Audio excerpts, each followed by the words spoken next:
네, 지방재정법에 따르면 지자체장은 성과관리 체계를 구축하고 이 성과계획서와 보고서를 작성해야 합니다. 그런데 전남 장성구는 이 성과계획서와 보고서에 기입된 예산이 다르고 성과지표 달성률마저 부실해서 논란이 되고 있습니다. 기후 기자가 취재했습니다.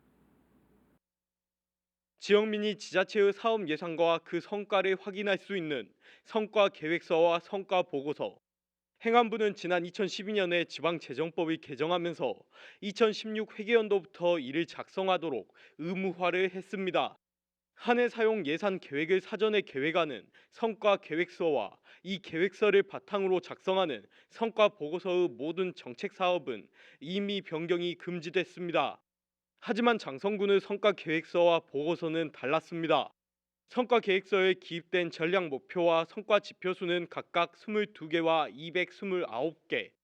하지만 성과 보고서에는 23개의 전략 목표수와 240개의 성과 지표가 설정되어 있습니다. 성과 계획서와 성과 보고서에 기입된 성과 지표수가 차이를 보인 겁니다. 문제는 이뿐만이 아니었습니다. 장성군의 240개의 성과 지표 중 131개가 미달성으로 나타난 겁니다. 이는 예산 결산서를 공개한 전남 14개 시군 중 미달성률이 가장 높은 수치입니다. 그 달성률 자체가 매우 낮다는 거는 행정이 지금 군밀한 행정이 제대로 되고 있지 않다는 것을 단적으로 보여주는 것이기 때문에 좀 행정 혁신을 위한 공무원들의 노력이 더 필요하지 않나 그런 생각이 듭니다. 전남 장성군의 감사활동 정책 사업도 문제가 있었습니다. 감사활동 정책 사업은 성과 계획서상 예산이 1억 6,900만 원으로 편성됐습니다. 하지만 성과 보고서에서 편성된 정책의 예산은 1억 200만 원으로 나타났습니다. 6,700만 원의 예산이 이미 변경된 겁니다. 문제가 되고 있는 게 성과 계획서하고 이제 결과 보고서 차이에 이제 동일한 사업에 대한 예산액이 서로 다르게 기재되어 있는 거잖아요. 근데 그것이 뭐 한두 푼도 아니고 한 6,200만 원 정도.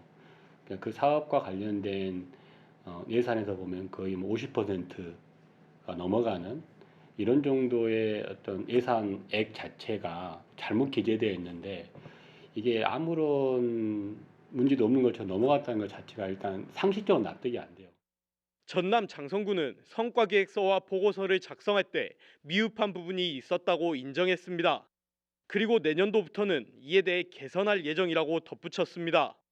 하지만 성과관리 평가에 대한 규칙을 제정할 계획은 없다고 밝혀 성과평가 결과를 조직관리와 예산 편성에 반영하는 것을 비롯한 규칙을 제정한 지자체와는 비교가 되고 있습니다. 성과계획서를 지방의회에 제출하고 이를 심의하고 확정하는 데까지 걸리는 소요 기간만 최소 4개월.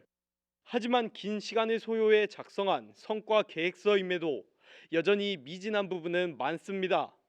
CNB 뉴스 기우입니다.